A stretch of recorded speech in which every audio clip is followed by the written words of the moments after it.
एक वृद्ध व्यक्ति अपने बहू बेटे के यहाँ शहर रहने गया। उम्र के इस पड़ाव पर वह अत्यंत कमजोर हो चुका था।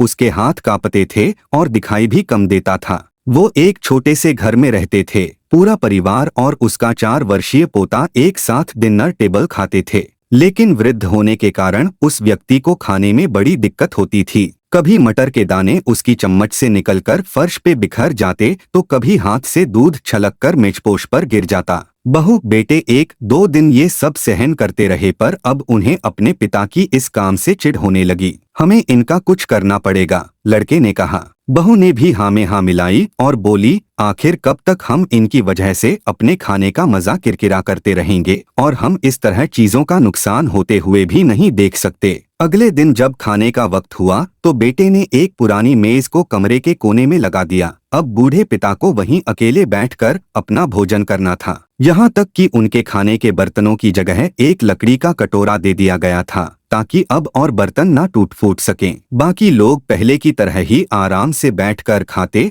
और जब कभी कभार उस बुजुर्ग की तरफ देखते तो उनकी आंखों में आंसू दिखाई देते। यह देखकर भी बहू बेटे का मन नहीं पिघलता। वो उनकी छोटी से छोटी गलती पर ढेरों बातें सुना देते। वहाँ बैठा बालक भी यह सब बड़े ध्यान से देखता रहता और अपने में मस्त रहता। एक रात खाने से पहले उस छोटे बालक को उसके माता पिता ने जमीन पर बैठकर कुछ करते हुए देखा। तुम क्या बना रहे हो? पिता ने पूछा। बच्चे ने मासूमियत के साथ उत्तर दिया, मैं तो आप लोगों के लिए एक लकड़ी का कटोरा बना रहा हूँ, ताकि जब मैं बड़ा हो जाऊं तो आप लोग इसमें खा सकें। और वह पुनः अपने काम में लग गया। पर इस बात का उसके माता पिता पर बहुत गहरा असर हुआ। उनके मुंह से एक भी शब्द नहीं निकला और आंखों से आंसू बहने लगे। वो दोनों बिना बोले ही समझ चुके थे कि अब उन्हें क्या करना है। उस रात वो अपने बूढ़े पिता को वापस डिनर टेबल आए और फिर कभी उनके साथ अभद्र व्यवहार नहीं किया। दोस्तों, हम अक्सर अपने बच्चों को नैतिक शिक्षा या मोरल वैल्यूज देने की बात करते हैं, पर हम ये भूल जाते हैं कि असल शिक्षा शब्दों में नहीं, हमारे कर्म में छुपी होती है।